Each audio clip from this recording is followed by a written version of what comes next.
terputus. Ini harus ganti koneksi tadi. Ya, oke, baik. Saya lanjut. Ya, gini aja agak kecil ya, biar nggak gampang putus. Ya, Pak. Untuk bukunya, ya ini kita menggunakan buku Analysis and Design dari Kendall and Kendall, ya di edisi ke-8. Kemudian bukunya Software Engineering edisi 9, ini punyanya Roger S. Pressman. Kemudian Software Engineering lagi, tapi karangannya Ian Somerville. Ya. Nah, di analisa sistem perpustakaan ini nanti selama 1 semester, ya kita akan belajar tentang apa? Tentang ini semua. Ya, agak saya besarkan. Ya, belajar yang pertama kita nanti konsep analisa sistem itu seperti apa begitu. Kemudian bentuk-bentuk organisasi dan pengaruhnya terhadap sistem informasi yang digunakan, ya. Kemudian konsep kelayakan proses analisa sistem gitu. Kemudian metode pengumpulan informasi atau requirement. Kemudian kita tentukan metode sistem development-nya. Kemudian ada desain output, desain input, database, terus user interface, sampai nanti menjadi sebuah blueprint. Jadi sebenarnya coverage dari mata kuliah ini untuk analisa sistem dan desain ini, ya untuk mata kuliah ini secara utuh. Yang pertama kita requirement untuk informasinya, requirement untuk sistemnya, kita melakukan pemetaan. Kemudian setelah melakukan pemetaan, ya setelah melakukan pemetaan, kemudian kita merancang, ya mendesain sistem tersebut. Nah, setelah mendesain itu nanti akan menjadi sebuah produk yang namanya blueprint. Nah, sebelum kita mendesain, di situ ada analisa, ya ada sebuah proses yang namanya analisis environment. Nah, itu harus kita lakukan.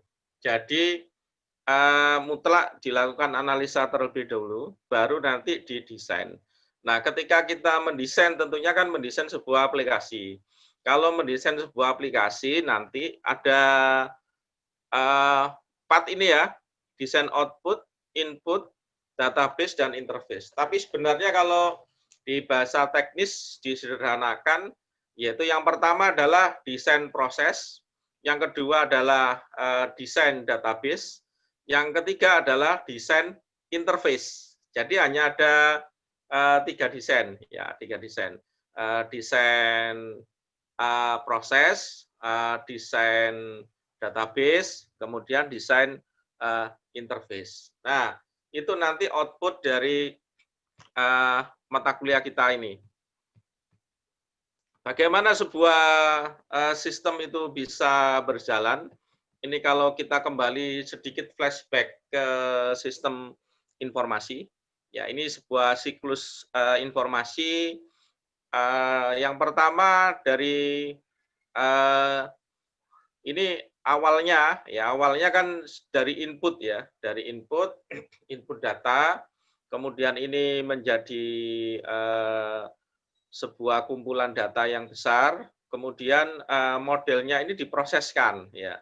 Jadi prosesnya ini dibuat menjadi sebuah model. Karena proses ini kan berjalan kontinu dan terus menerus begitu. Makanya prosesnya ini dimodelkan, kemudian menjadi sebuah output informasi sampai terus berjalan menjadi input lagi. Jadi sistemnya ini terus refinement, terus bergerak sampai nanti menghasilkan desain yang optimal begitu. Ya, kita lanjut.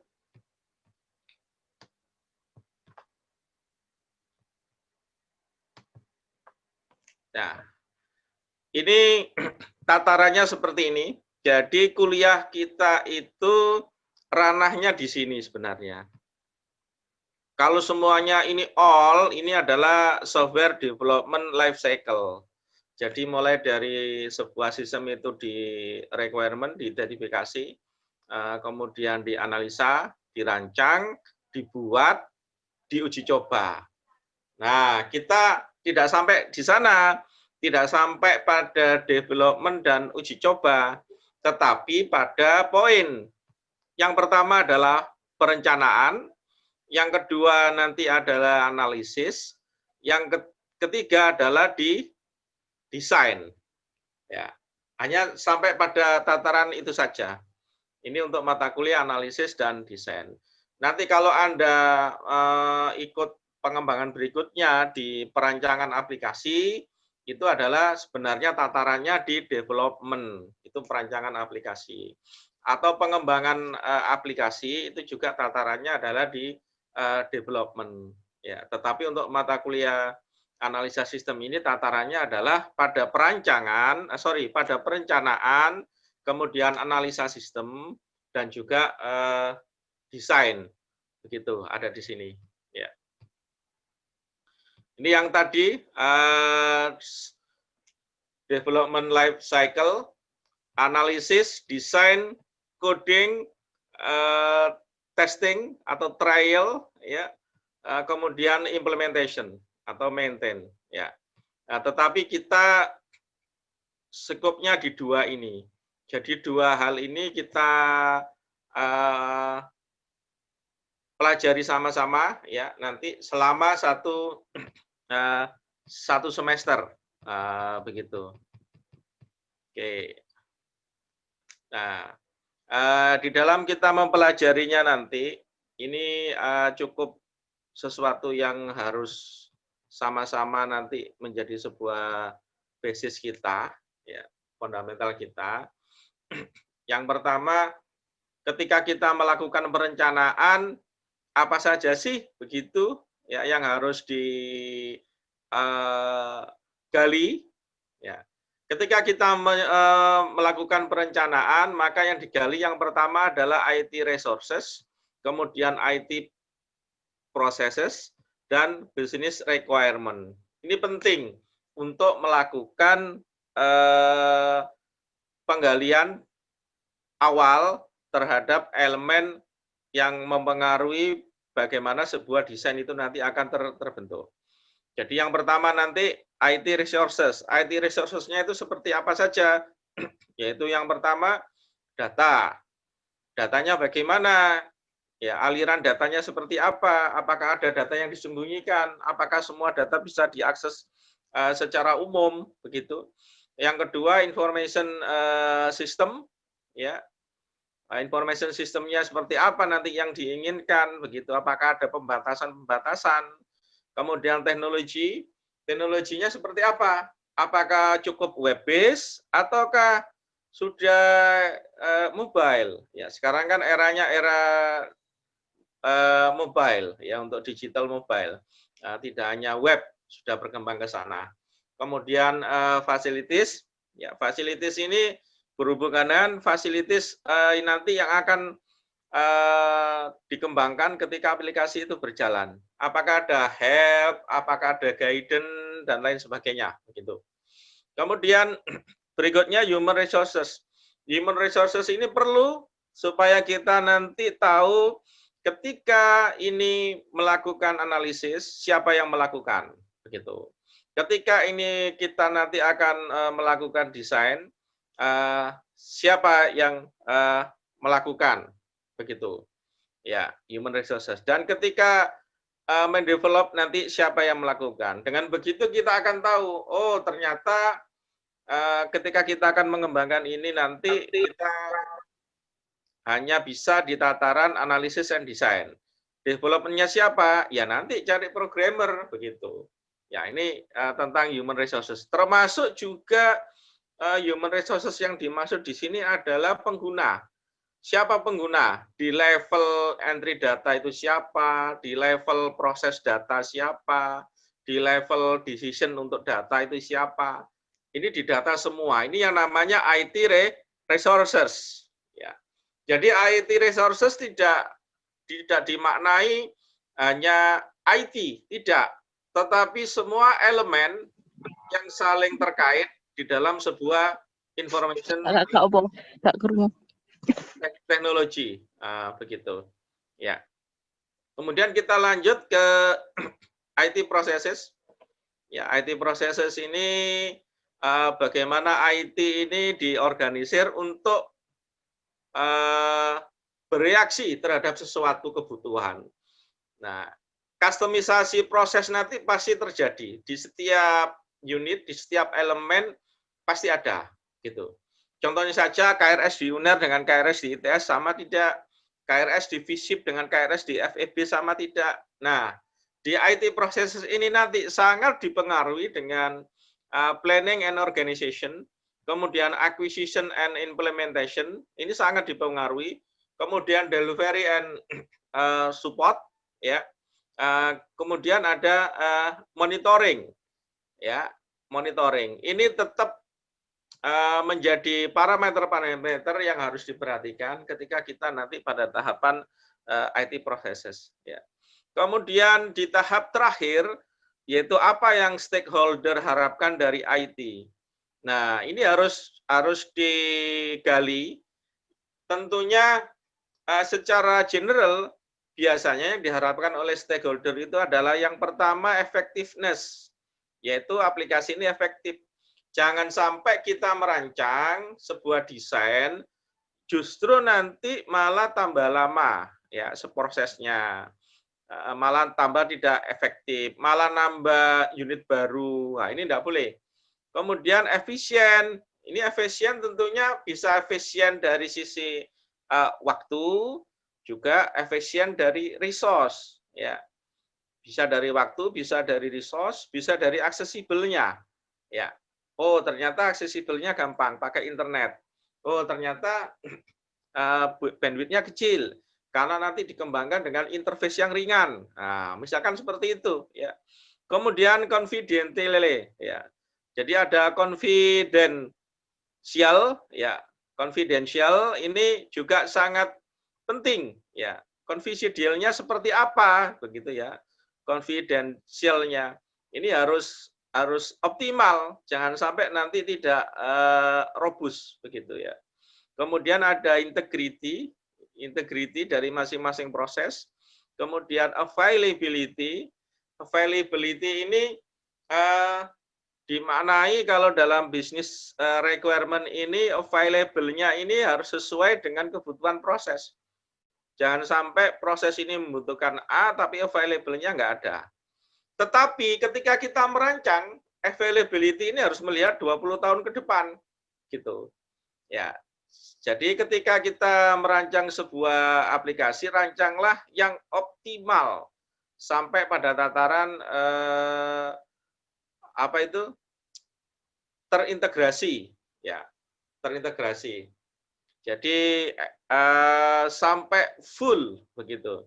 Misal anggarannya sedikit, ya nggak apa-apa, nanti bertahap dibangun pelan-pelan begitu. Tetapi secara availability ini harus melihat ke depan.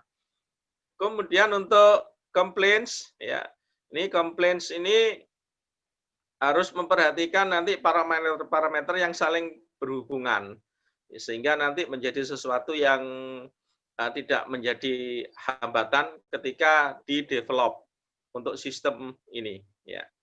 Yang terakhir, information reliability. Ya. Diharapkan karena semuanya nanti dibangun berbasis sistem, diharapkan reliable. Ya, jadi tidak ada delay. Ya, tidak ada delay proses, tidak ada delay data, begitu.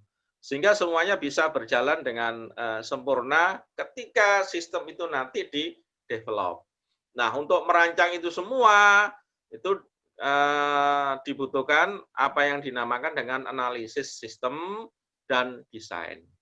Nah, kita nanti pijakannya 3 hal ini, IT resources, IT processes, dan business requirement. Ketika kita melakukan analisis sistem, dan juga ketika kita membuat di desain.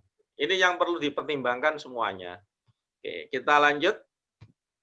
Untuk penilaian, ini ya, UTS-nya 30%, UAS-nya 30%, tugasnya 40%. Jadi nanti ini ada tugas project untuk membuat analisis dan desain, gitu ya. Jadi UTS itu nggak ada UTS, gitu ya. UAS juga nggak ada UAS, tapi kita membuat analisis and design untuk sistem tertentu. Nah, saya agak bingung, ini kan eranya era pandemi. Ya, Anda nggak mungkin ketemu, tetapi saya yakin nanti untuk kelompok-kelompoknya ini bisa melakukan diskusi via daring, ya, via daring. Jadi tetap nanti dibuat grup, ya, dibuat grup dari seluruh peserta mata kuliah, dibuat grup. Satu kelompoknya jangan banyak-banyak ya, satu kelompoknya 5 saja. Ya, satu kelompok 5 orang, sehingga nanti ini menjadi sesuatu yang bermakna. Kalau kebanyakan orang susah nanti untuk kita mengumpulkannya. Ya, untuk ketika berkolaborasi segala macam ini agak susah. Ya. Baik, ada yang ditanyakan?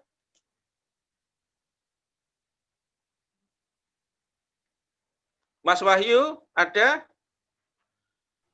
Masih belum, Pak. Masih belum. Ada gambaran? Sudah ada, Pak. Yakin? Ya, Pak. Mas Iza, ada? Ada, Pak. Apa yang ingin ditanyakan? Maksudnya belum ada, Pak. Oh, belum ada. Wah, yes.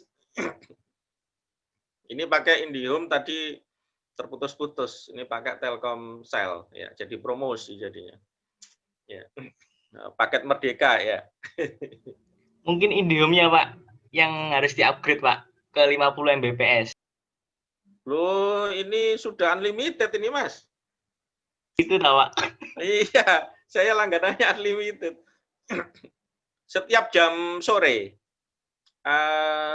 Mulai jam 3 tadi agak merebet. Tapi nanti setelah habis maghrib itu lancar lagi. Aneh nih. Oke. Baik, yang lain. Mbak Panca? Ya, Pak, belum ada. Oh, belum ada. Ya, mudah-mudahan paham lah ya. Baik, saya share sesuatu. Ya, sebentar. Ini buku yang kita pakai. Nanti saya upload di Aula. Ya, saya upload di Aula. Nanti bisa di-download. Ya. Sistem Analysis and Design yang saya punya ini edisi ke-8 ya, dari Kendal and Kendal ya, dari Kendal and Kendal. Nah, di dalam satu semester kita tadi ranahnya kan sudah tahu. Jadi di dalam software life cycle ya, development life cycle, kita tidak di tahap 3 ke depan, tidak, tapi mulai tahap 1, 2, 3 begitu kan. Tahap requirement, tahap analisis, dan tahap desain. Itu yang kita pelajari di mata kuliah ini. Oleh karena itu, fokusnya nanti seperti yang di PPT tadi, ya. Yang pertama sistem analisis fundamental, ya. Kemudian information requirement analysis, ya. Kemudian analisis proses itu seperti apa, ya. Kemudian essential of design. Kita nanti akan belajar membuat analisis proses. tentunya dengan menggunakan tool tertentu, gitu ya. Nah, tool tertentunya pakai apa? Kita pakai Bizagi. Ya, kita menggunakan Bizagi model, gitu. Tetapi kalau Bizagi model ini untuk kendala-kendala enggak cocok, karena kendala-kendala ini pakai data flow diagram. Harusnya pakai Power Designer. Ya. Kalau ada yang punya Power Designer, nanti bisa di-sharing, bisa kita pakai bareng-bareng, ya. Mungkin ada yang sudah punya dan mendownload Power Designer. Nah, ini dipakai untuk mendesain. Misal begini, kita menggambar gedung, desain gedung itu kan pakai AutoCAD. Nah, kita menggambar sistem, kita bisa menggunakan Bizagi, kita bisa menggunakan Power Design, kita bisa menggunakan sistem arsitek. Itu aplikasi-aplikasinya, ya. Kalau Bizagi ada yang versi free, ya itu Bizagi, itu versi free, itu bisa kita pakai. Power Designer versi free nggak ada, yang ada versi crack. Ya, kalau ada yang sudah download dan bisa ada crack-nya, untuk Windows 10 ya, Windows 10, sekarang kan kebanyakan Windows 10 semua sistem operasinya, ya, yang support di Windows 10. Saya punya Power Designer tapi tidak support di Windows 10 dan di 64 bit tidak support. Supportnya di 32 karena yang saya punya adalah Power Designer yang lama, yang versi 6. Ya. Kalau Power Designer yang versi 6 ini dulu masih dijual banyak CD-nya di THR Surabaya begitu.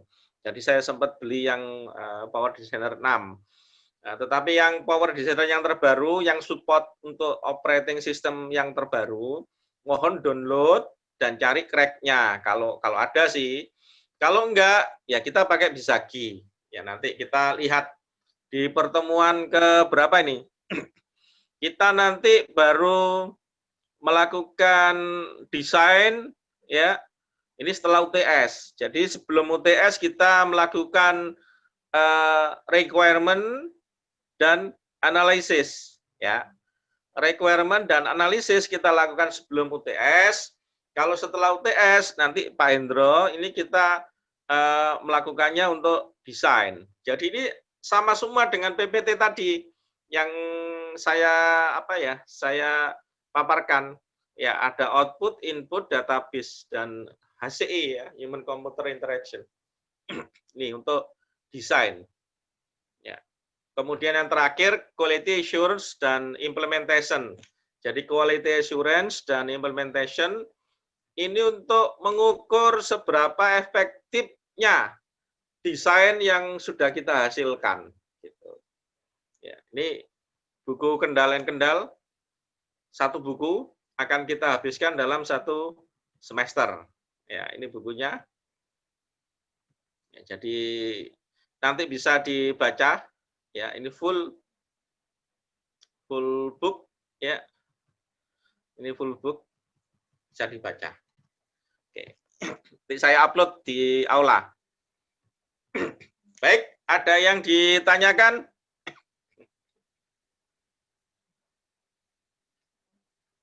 Belum, Pak. Belum. Masih belum, Pak. Berarti Belum, sudah paham Pak. ya? Sudah paham? Insya Allah, Pak. Insya Allah. Halo, Pak. Berarti langsung tugas ini ya? Pak, saya mau tanya, Pak. Oh ya, ya. Ini untuk Power Designer-nya ini nama programnya Sybase Power Designer ini ya, Pak? Ya, betul. Sybase Power Designer. Punya versi berapa, Mas? Ini saya lagi download yang 16.5, Pak. Ya, betul. Sybase. Nah, coba nanti kalau bisa di-download, kemudian pasti minta ID crack-nya itu nanti, Mas. Ya, kalau bisa dicarikan, alhamdulillah kita pakai itu.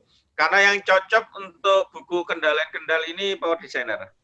Ya, kalau yang Bizagi itu bagaimana? Bizagi itu di data flow diagramnya itu nggak nampak begitu. Ya. Jadi data flow diagram di Bizagi itu nggak kelihatan. Bizagi itu hanya activity proses yang kelihatan. Tapi kalau di CBase Power Design itu mulai dari activity proses, kemudian aliran data, ya, desain aliran data, sampai dengan database-nya kelihatan semua. Ya, jadi semua software kan punya kelebihan dan kekurangan. Jadi Visagi ini levelnya di atas Visio. Kalau Visio kan hanya merancang proses. Nah, Visagi ini di atasnya Visio dikit. Tapi di atasnya Visagi ada Power Design dan sistem arsitek sebenarnya. Kalau sistem arsitek nggak ada yang ini di internet, di Google aja belum ada yang source-nya untuk sistem arsitek. Ya, sistem arsitek itu kebanyakan dipakai di Eropa, gitu.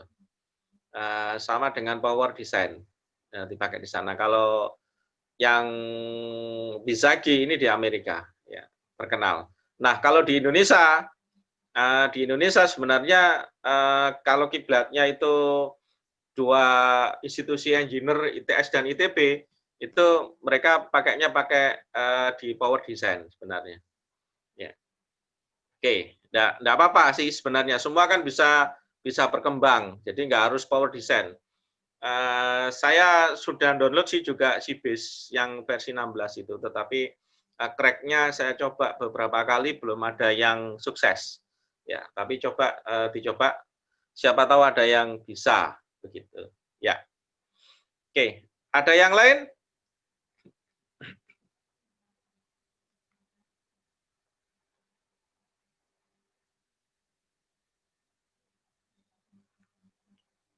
Belum ada Pak Yunus. Belum ada. Ini satu kelasnya ada berapa orang, Mas? Nggak tahu. 59 Pak. 59. Baik. Dibagi 11 kelompok ya. Sorry. 16. Dibagi 16, yang satunya 4 ya, kalau 59. Dibagi 11 kelompok aja, 11 kelompok yang 11 berarti 55 ya, 55. Berarti nanti ada 4 kelompok yang 6. Ya. Oke, dibagi 11 kelompok, tapi ada 4 kelompok yang 6 nanti, ya. Yang 6 orang, gitu.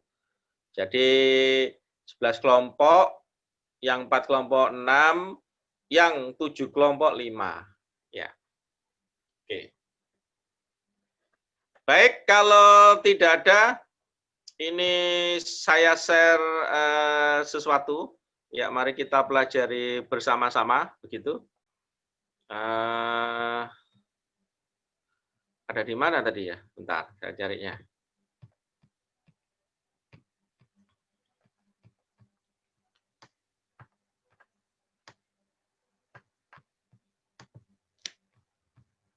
Ya, saya share, bentar.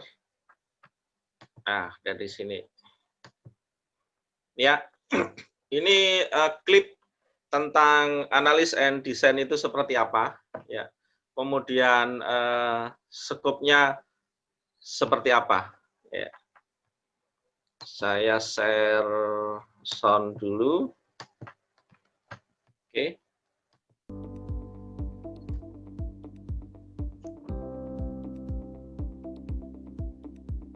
Kelihatan ya? Kelihatan. Kelihatan Pak. Suaranya masuk? Masuk Pak. Ya. Masuk, Pak. Terlalu kecil, Pak. Suaranya.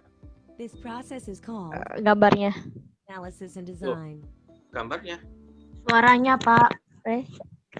Kurang anu, Pak, soalnya kurang kelihatan tulisannya, Pak. Ya, Pak, gambarnya terlalu besar, Pak. Oh, oke. Saya ulang ya.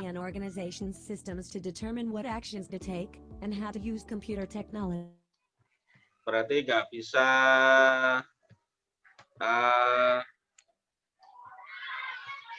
besar.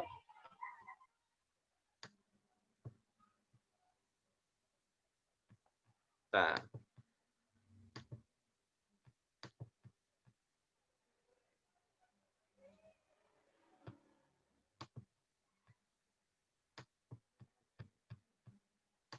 Taruh gini aja. Ini kelihatan? Kelihatan. Kelihatan, Pak. Kelihatan, Pak. Most people in an organization are involved with an information system of some kind.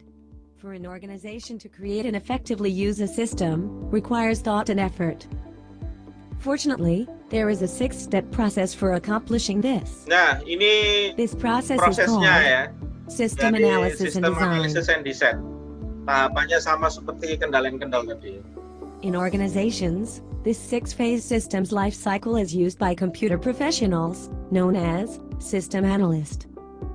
These people study an organization's systems to determine what actions to take and how to use computer technology to assist them.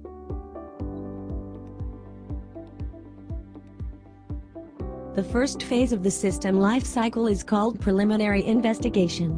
This phase determines the need for a new information system.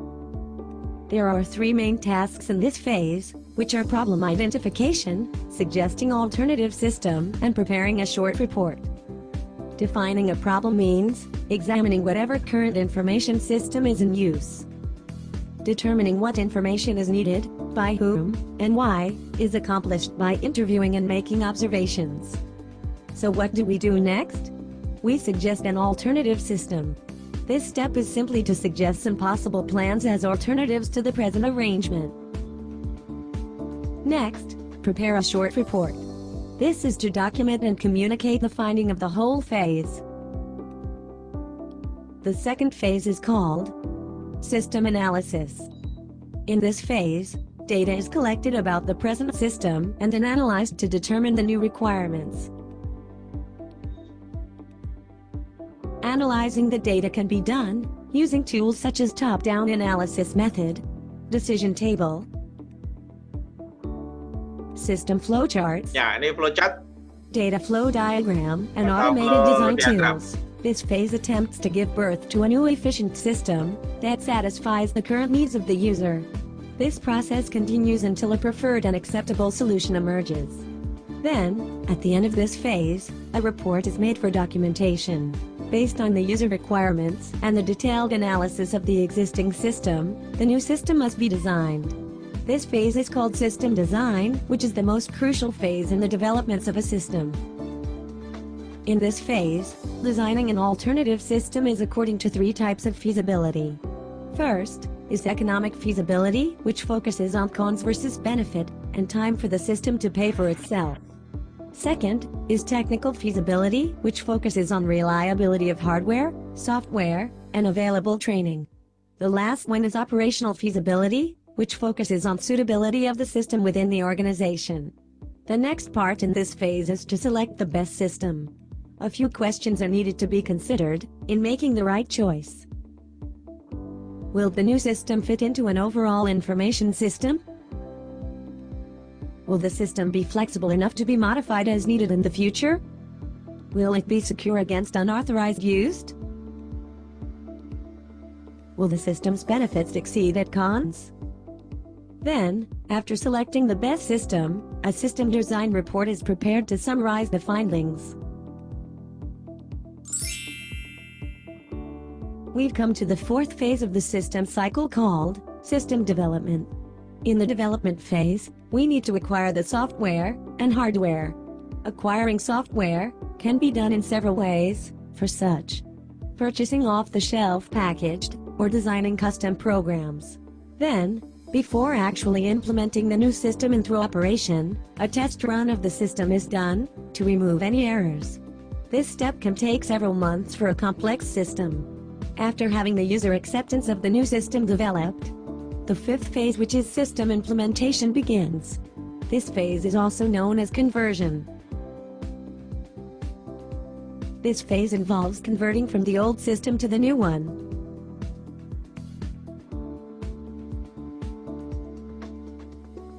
This is one of the most critical and expensive activities in the system development life cycle.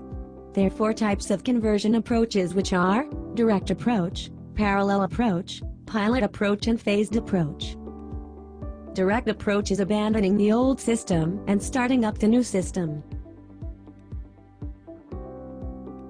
It can be very risky and not recommended. Parallel approach is running the old and new, side by side until the new system proves its worth. It is very low risk. However, it is very expensive and not generally recommended. Pilot approach is converting only one part of the organization to the new system, until the new system proves its worth. It is less expensive but riskier than parallel conversion. It is recommended for situations with many people performing similar operations. Phased approach is gradually implementing the new system to the entire organization, which is less risky but more expensive than parallel conversion. It is recommended for situations with many people performing different operations. The next step in this phase is training people to use the new system. It is important as it shows them how to operate the system. The last phase of the system cycle is system maintenance. Maintenance is necessary to eliminate errors in the system during its working life and to tune the system to any variations in its working environments. This phase includes system audit, which is comparing the new system to its original design specification. Next is periodic evaluation, which refers to the period evaluation of the new system, as to ensure it is operating efficiently. All the phases are now complete. By then, a new system is now ready. If a major change to a system is needed, a new project may have to be set up to carry out the change. The new project will then proceed through all the above life cycle phases. Due to time pressures, it is not always feasible to follow every phase of the system life cycle.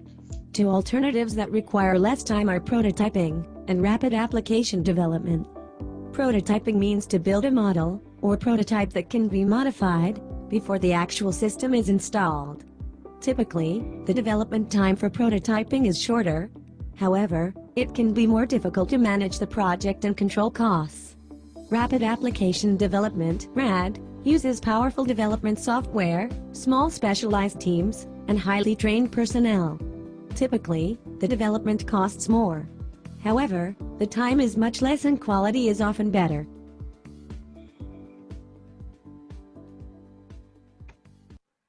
Oke. Itu ya, itu whole dari system development sampai dengan development, testing, trial, ya trial nanti ada tipe-tipe, ada prototype, ada agile, ada rapid, gitu ya. Tapi kita nanti tidak sampai sejauh sana, ya.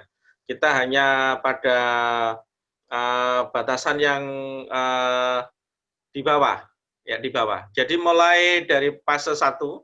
Fase 1 itu berarti perencanaan. Perencanaan itu ada identifikasi, ada requirement gathering gitu ya terhadap environment yang ada, apapun itu ya, bisa data, bisa SDM ya, bisa aturan organisasi, macam-macam, bisa kebijakan, itu nanti digali semua, dikompilasi sampai menghasilkan sebuah analisa ya, analisa. Analisanya ini tentunya nanti diharapkan bisa menghasilkan sebuah desain yang bagus, ya. Yang tadi nanti outputnya ada desain proses, ada desain database, ya, desain terakhirnya ada desain interface. Jadi ada 3. Ya. Itu nanti yang akan kita hasilkan di produk di mata kuliah ini. Itu yang dinamakan dengan System Analysis and Design. Gitu. Ya. Baik, ada yang ditanyakan? Belum ada, Pak. Pak. Belum ada, Pak. Belum ada, Pak. Belum. Ya, oke. Baik, kalau belum, hari ini cukup sekian ya untuk pengantar. Ya, nanti minggu depan kita ketemu di data perencanaan untuk identification and requirement ya, untuk data ya, seperti apa itu yang akan kita diskusi bareng-bareng gitu. Mohon dibaca nanti bukunya Kendal yang tadi ya, bukunya Kendal. Bentar. Saya share bukunya yang tadi. Yang chapter 1 ya. Jadi tolong dibaca yang chapter 1 dari kendal-kendal. Ya ini ya. Nanti tolong dibaca yang chapter 1.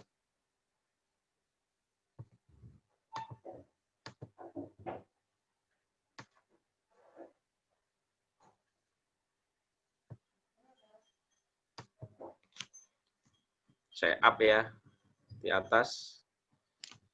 Ya, yang chapter 1. Mana tadi?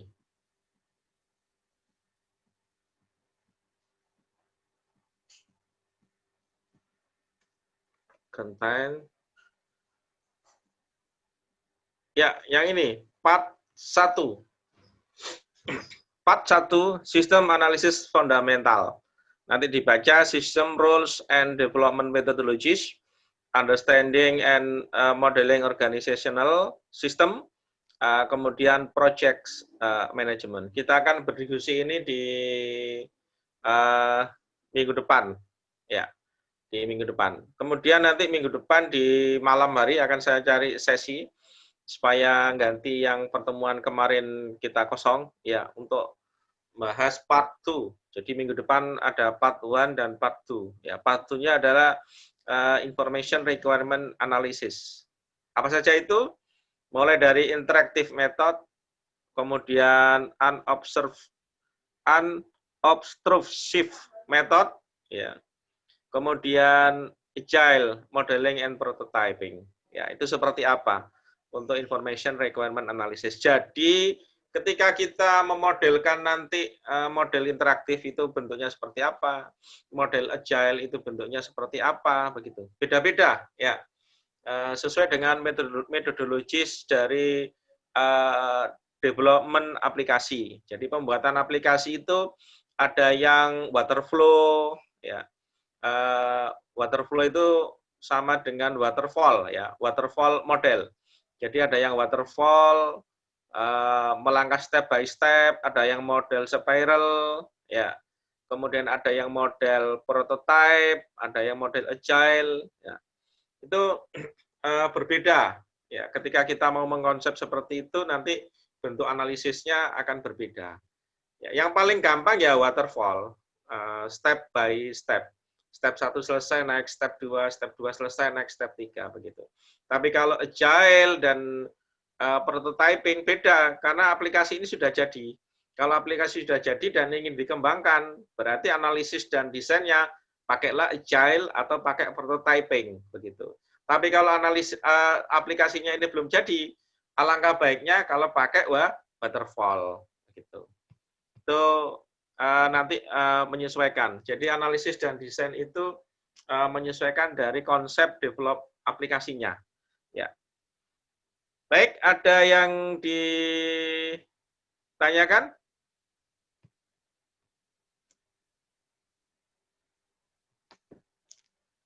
Adakah yang ditanyakan? Belum ada, Pak. Belum ada, Pak. Belum ada, Pak. Belum ada. Ya, oke. Baik. Kalau belum ada, untuk hari ini cukup ya. Saya mau tanya. Ya, oke Mbak Anggriani. Tadi untuk kelompok jadinya gimana ya, Pak? Tadi Gimana tadi untuk kelompok? Satu kelompok 5 orang, kecuali 4 kelompoknya nanti ada yang beragunakan 6 orang. Karena jumlahnya 59 kan, dibagi 5, 55, ada 11 kelompok, tetapi ada 4 kelompok yang 6 orang. Oke. ya, makasih, Pak. Ya. Yang lain ada yang ditanyakan? Ini sebaran angkatannya luar biasa, ada 2017, 18 ya. Oke. Ada yang ditanyakan? Belum ada, Pak. Belum ada. Baik, untuk pengantar cukup ya. Nanti kita lanjut di minggu depan. Dan minggu depan nanti ada 2 TM ya. Jam 4 dan malam. Tapi malam harinya nanti kita cari hari yang pas gitu ya. Saya lihat jadwal dulu hari yang pas. Sehingga minggu depan kita ada 2 TM gitu. Ya. Baik, terima kasih. Kalau belum ada, ya sampai ketemu minggu depan. Bukunya saya share di aula, nanti silakan di-download. Ya, oke. Terima kasih. Tetap jaga kesehatan. Semoga kita tetap cepat bisa kuliah darat ya, bisa bertemu secara offline ya. Kan enggak enak ini, saya depan sama monitor nih. Ya, sama nama semua ini. Ya, enggak ada gambarnya ini, nama tok semua ini. Katanya habis, Pak. Iya, lo kan ada paket Merdeka loh. Cuma 10 giga, Pak. Telkomsel. Kan ada bantuan pulsa kan dari Kemdikbud? Belum dapat, Pak. Belum turun, Pak. Belum turun, Pak. Belum dapat. Oh, belum dapat. Ian. Kalau anak saya yang SMA udah dapat. Dikasih kartunya malah. Kayaknya khusus. Iya, Pak. Iya Pak, kalau SMP SMA sudah dikasih dapat, Pak. khusus gitu Telkomsel. Dikasih khusus kartu sama Telkomsel ya. Oke, ya mahasiswa mestinya bisa nyari sendiri katanya Telkom ya. Rektorat Pak. Oh, rektorat ya bukan, itu programnya Kemdikbud, Mbak. Bukan rektorat. Programnya Kemdikbud. Jadi tidak hanya mahasiswa. Mahasiswa sama dosen itu didata semua sama UNER, kemudian datanya dikirim ke Kemdikbud. Nah, nanti nggak tahu mekanismenya seperti apa. Jadi yang dapat bantuan pulsa tidak hanya mahasiswa, dosennya juga dapat. Begitu. Ya, kemarin juga didata kok semua. Kita sudah didata, sudah diproseskan ke Kemdikbud. Tinggal nunggu aja. Ya, oke. Mudah-mudahan segera turun. Ya, nanti jangan sampai COVID-nya sudah berakhir, bantuannya baru turun ya. Jadinya nggak bermakna. Kuliahnya sudah tatap muka, bantuan pulsanya baru turun. Ya, oke. Baik, terima kasih. Sampai ketemu minggu depan. Sekali lagi tetap jaga kesehatan ya. Jaga kesehatan diri sendiri, protokol yang kuat. Kalau habis keluar, masuk rumah, cuci tangan, begitu ya. Pakai masker, jaga jarak ya. Terima kasih semuanya. Assalamualaikum warahmatullahi wabarakatuh. Waalaikumsalam warahmatullahi wabarakatuh. Terima kasih. Terima kasih Pak, jaga kesehatan.